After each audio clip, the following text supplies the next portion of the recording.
Bonjour et bienvenue au FM 94.6, la critique hebdomadaire. Je m'appelle Gabriel Bernard et voici mon collègue Louis-Philippe Mascotte. Bonjour! Aujourd'hui, nous allons vous parler du magnifique chef-d'œuvre québécois « C'est pas moi, je le jure ».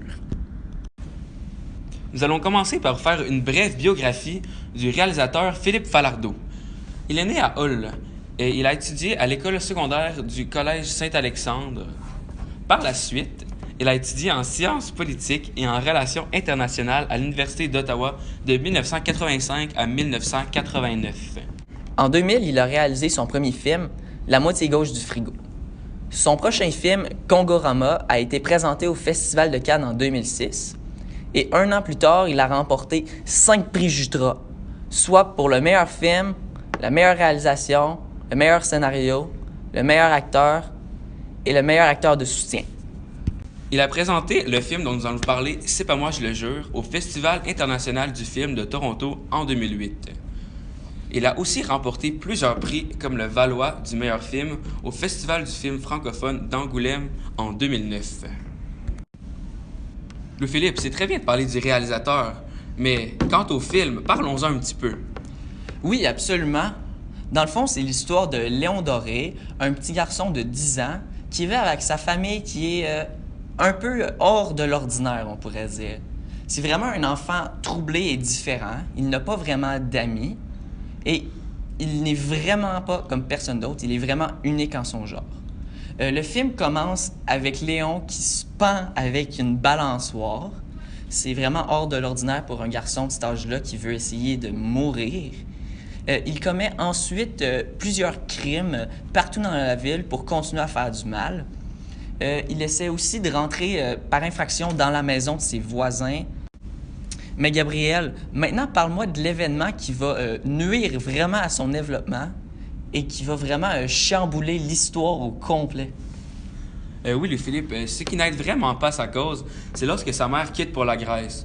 Il se sent délaissé et complètement abandonné.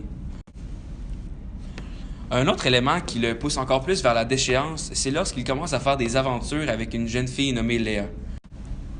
Léa est un enfant tout aussi troublé que Léon, peut-être même plus, dû au fait qu'elle vit avec son oncle alcoolique. Et donc les deux ensemble, ça ne fait vraiment pas un bon mélange. Vers la fin du film, Léon est encore dans la déchéance et il ne réussit vraiment pas à se remonter le moral.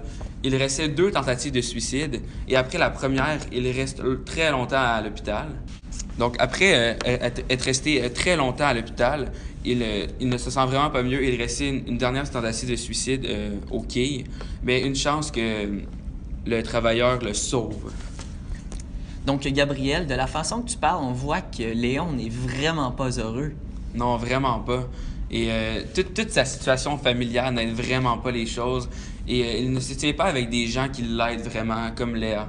Ce qui me pousse à réfléchir que peut-être que dans ces années-là, des centres spécialisés pour les gens qui avaient des problèmes mentaux n'existaient pas. Mais je pense qu'aujourd'hui, il aurait été possible de traiter un petit garçon comme lui de façon... Plus adéquate. Exactement, plus adéquate. Oui, c'est sûr. Gabriel, il est vraiment possible de voir que ce film n'a pas été fait par un amateur, dont les nombreux procédés filmiques qu'on retrouve à travers du récit. Oui, c'est sûr. Premièrement, il y a évidemment les personnages. Donc, il y a plusieurs différents personnages dans ce film. Le personnage principal, c'est Léon Doré, un enfant de 10 ans qui habite avec son frère Jérôme et ses parents. Les personnages dans le film sont vêtus de la façon typique qu'on pourrait imaginer une personne vivant dans les années 1960. Il y a aussi le jeu des acteurs qui est très crédible, donc ça nous aide vraiment à mieux comprendre, à mieux se mettre dans leur peau et à comprendre leur situation dans laquelle ils vivent quotidiennement. Je pourrais ajouter à cela que les événements dans l'histoire sont tout en ordre chronologique. Il n'y a aucun retour en arrière, il n'y a aucune anticipation. Donc l'histoire est quand même assez simple à comprendre. Désolé de t'interrompre, mais j'aimerais aussi mentionner que si l'histoire n'était pas en ordre chronologique, ce serait extrêmement difficile à comprendre car il y a toujours des actions sans cesse. Donc, pour la personne qui écoute le film, ça permet de mieux comprendre et de mieux se situer dans le temps. Pour le point de vue, il se donne à travers un narrateur qui est Léon.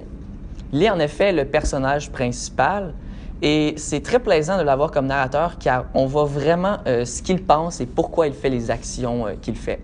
Mais en conséquence de cela, il y a vraiment des nuances sur les actions qu'il fait car on voit vraiment le film de ses yeux, ce qui peut parfois porter à confusion sur ce qui se passe en réalité. Et maintenant, Gabriel, qu'aurais-tu à nous dire sur ce film comme critique? Et de plus, est-ce que tu le recommandes? Oui, je le recommande, évidemment. C'est un très bon film qui fait vraiment réfléchir. Malgré des scènes assez troublantes, il représente bien les obstacles de la vie et comment un enfant peut réagir face à la séparation et le départ d'une mère. Toi, Philippe, qu'en penses-tu? Moi aussi, j'ai vraiment adoré ce film, surtout le jeu des personnages qui m'a absolument fasciné.